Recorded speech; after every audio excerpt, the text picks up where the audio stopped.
Welcome to the Goddard Report. Comments made on the Goddard Report and TalkDigitalNetwork.com are an expression of opinion only. Here is Jim Goddard. My guest is Rafe Mair, former BC Cabinet Minister and Canada's longest-running #1 radio talk show host, and of course the most prominent political commentator in Lions Bay, BC. Welcome to the show, Rafe. Thanks very much, Jim. Always a pleasure. Well, looking back at last Tuesday's BC budget, one of the things that I found very strange about it was how they chastised Alberta for not diversifying their economy, although recent statistics show Alberta actually has diversified their economy quite a bit over the last 10 years. Why would one province try to beat up on another? Just to try to make themselves look good? It surprised me greatly, Jim, because now, again, I go back a long way, but when I was in government for as far ahead as I can remember, that just wasn't done. And, when I was there, we were in the midst of constitutional crises, and Quebec was raising hell, and there were problems with and Alberta was a problem too, because it had so much money and it wasn't prepared to give any to equalization unless it had to. All these things were going on, but never ever did you see a public display of pique like that. It just wasn't done. Now, whether it's a good or bad thing, I guess people can debate, but I don't think it's a very good thing. They have regular premiers' conferences, first ministers' conferences to thrash those things out, and that's where they should be thrashed out. Once you get started on that, where does it stop? And, we've got, Alberta's got lots of things to bitch about with us. Now, I don't agree with them, but, with pipelines and that sort of thing. And if we just get into a shouting match back and forth, it's not going to do anybody any good. I was very surprised. I saw in one of your columns that you say there's no left or right now when it comes to the environment. This isn't 1975 anymore. No, and it really isn't. There's a left and a right. There's no question about that. And some people are way on one side, some way on another. But on a lot of the issues that used to be considered strictly a left-wing issue, and I'm thinking of business and pipelines and that sort of thing, they're not that way anymore. And I think it's very obvious when you look at LNG, for example. I live in a community that you would say was a small C conservative community. I don't think, for example, in a normal election, the NDP would have a prayer in this part of the world. However, things have changed a great deal. It's not that anybody here, I think, is suddenly in love with the NDP, but the issue of having a LNG plant in Squamish has made a lot of people sort of wake up. It's attracted their attention. And what's also attracted their attention is they can't get any help from the Conservatives in Ottawa. They can't get any help from the either party in Victoria. And now they're relying upon the Liberals in Ottawa, who are starting to waffle. So now here's an issue that you would think that the people in Lions Bay and around about would just avoid, and they'd rather have a pulp mill or have an LNG plant than vote left. But I can tell you right now, unless somebody comes forward and says, look, we're going to take up the cudgels on your behalf, it probably will be a left-hand or a left-wing vote in the old traditional sense of the word in this area. So, and people that I talk to, they're no longer worried about being branded NDP or left or whatever it is. They don't see it that way. They see this as just a simple issue that affects our overall community. Who's going to help in a democracy? Well, so far none of the others will. Whoever will help us will support.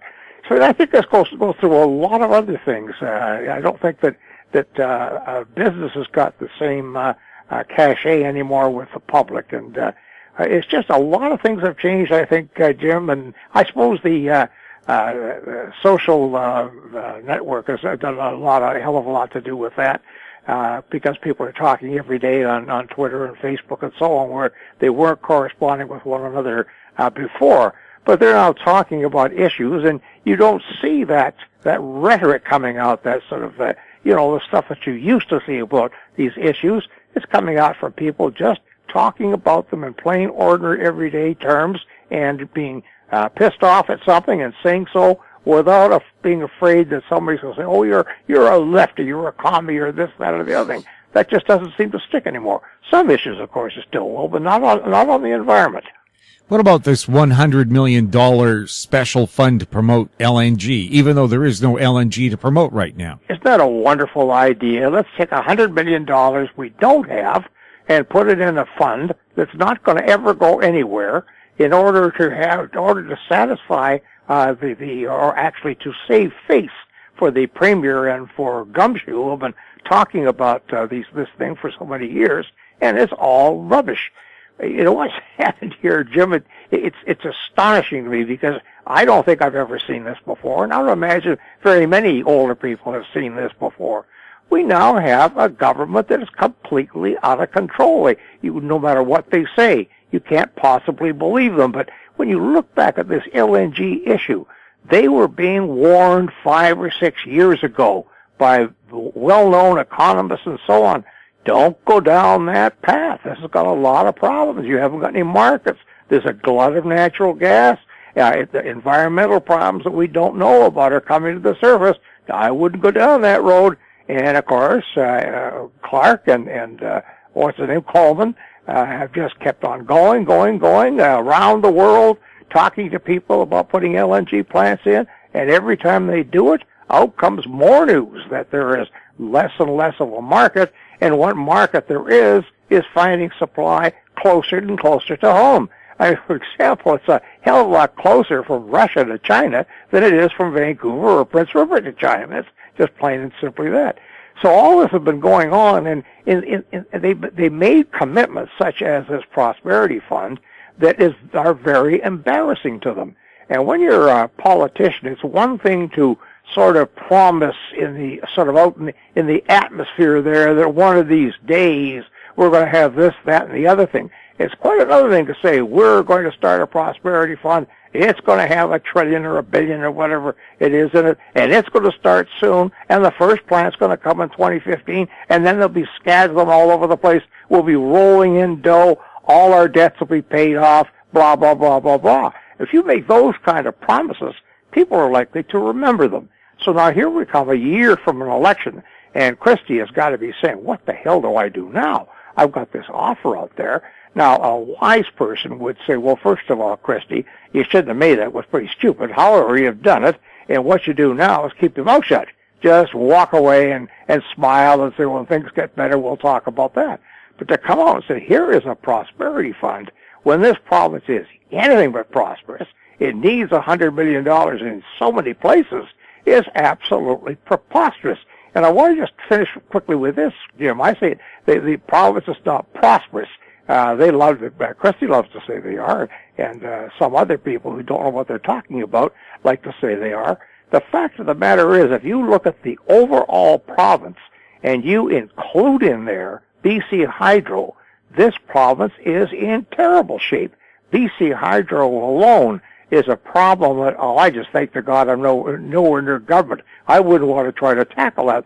Such a mess has been made of it ever since Campbell and Clark took over. So they've got real problems on their hands, and they're grasping at straws. This prosperity fund, I think, is in a strategic sense, is turning against them, and I think a lot of people, it just makes them laugh.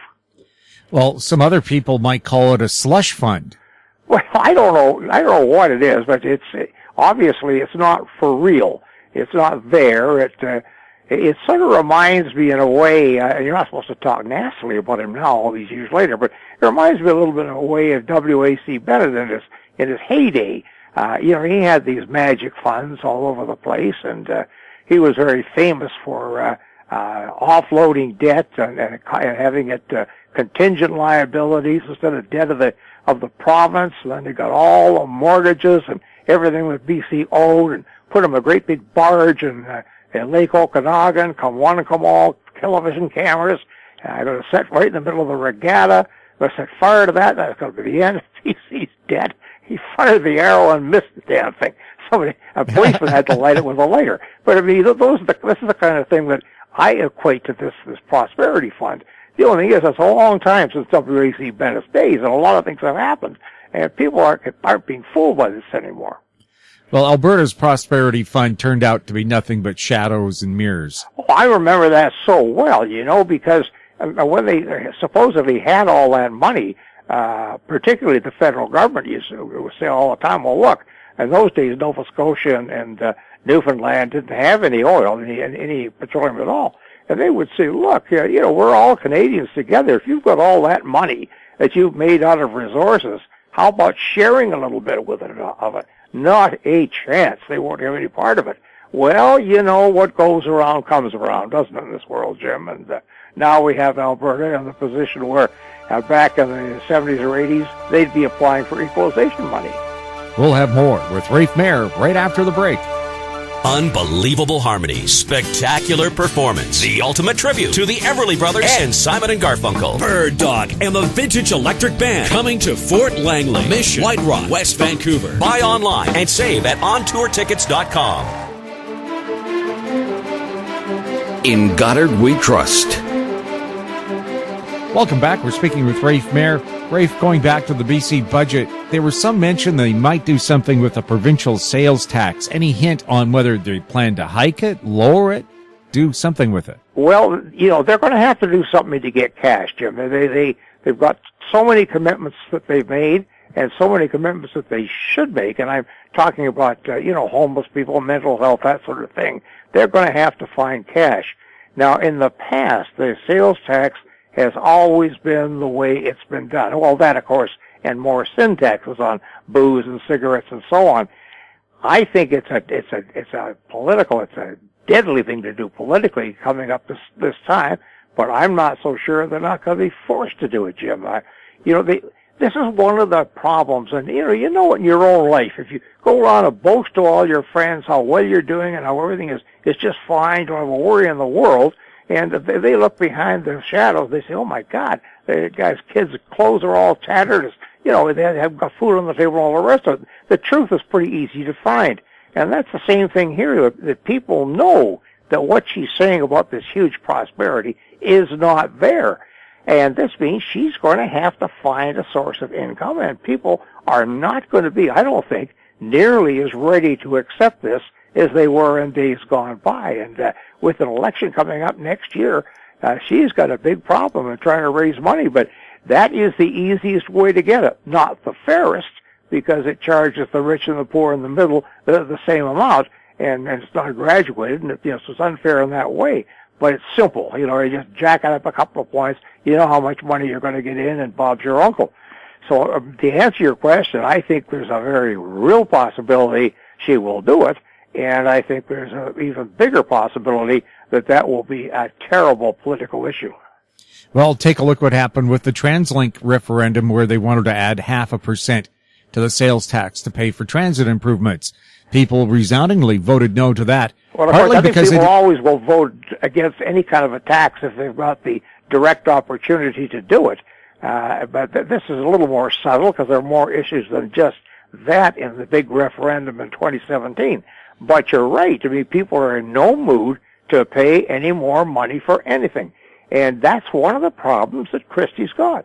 She's raised these expectations that we have money rolling in all over the place, and she's now got to hope that the chickens don't come home to roost before May of 2017.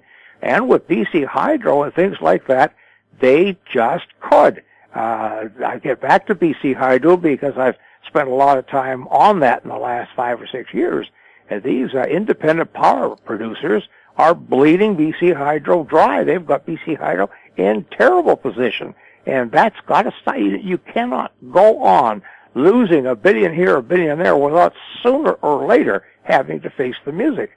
And I'm afraid that for Christie, that's going to happen. The best thing that Christie's got going for her right now is the NDP seem dazzled by all this. They don't seem to be able to mount any kind of attack. They seem to think that it's impolite to raise your voice in the legislature and that sort of crap. And so they really don't have an opposition. But I hate to think what would have happened to us back in my day with Dave Barrett hammering the hell out of us if we had the same things going. It would be absolutely merciless. The press would be all over us night after night on television and so on. So far, she's getting away with murder because there really isn't an opposition. But sooner or later, it's got to come. It's all going to come around sooner or later. Rafe, a matter that maybe people who are in retirement or retiring age, the matter of provincial medical services premiums. Other provinces don't pay them. It's part of your provincial income tax, which of course is graded to your income level. In BC, they did take away medical service premium charges for the children of single parents. But for a lot of people, it doesn't matter if you make minimum wage or if you're a billionaire like Jimmy Pattison, you pay the same rate for your medical care. This is a very old issue too, Jim. I remember the Hall report back in the 70s, Mr. Justice Hall from Supreme Court. He went and looked at all of the health care, and this is one of the things he zeroed in on, and he said essentially, otherwise I did not quoting him, he said essentially, how can you have universal health care if people who are poor have to pay for it? You know, that just doesn't make any sense. What distinguishes that from the American system, except a few words changed? And he was right, and I know that when I was health minister, I was under a lot of pressure to get rid of them back then. I probably should have, I didn't, and nobody has since, but now they've got to the point, again, Jim, they're caught up with what we were talking about before. They don't have any money to give it away, even when it is just to do it. Now, no question about it, it's not proper to have medical service payments. I say that as a health minister that didn't get rid of them when he had a chance. But it isn't proper. It's not right to tag not just old people, but all people who can't afford it with the same kind of charge that wealthy people don't even notice. And if you're going to have Medicare, proper health care, and we don't have it, and as long as this goes on, we're not going to have it. We're not going to have it either, I might say, Jim, as long as we have enormous pharmacy bills, drug bills for people, particularly seniors and people who are on lower income. They usually are the ones that need them the most. And so we've got a long way to go before we have the Medicare we're so boastful of. We boast of a Medicare we perhaps thought we had once and always dreamed we're going to have, but we don't have it. And that Medicare premium is just one of them, but it's an important issue up front, and a lot of people are being hurt by Cox's inability to get rid of it. Well, I know the UBC Faculty of Medicine wants to see a nationwide program that's same or similar to Saskatchewan's, where the province buys prescription drugs in bulk and all you pay for is the dispensing fee at the drugstore. Because some of the new drugs are horribly expensive. Well, tell me about it. That's long overdue. You know, I don't mean to sound poor off because I'm not poor, but I'm not rich either, but you know, the amount that I have to spend on drugs now at my age is absolutely unbelievable. And, you know, you get things like diabetes, you've got to get those kind of drugs. If you have any kind of depression problems, which I've had, you got to get those kind of drugs. If you've got heart problems and all the rest of it, and it piles up and up and up. And when I take my pills every day, I take them 3 times a day, it's like having extra meals.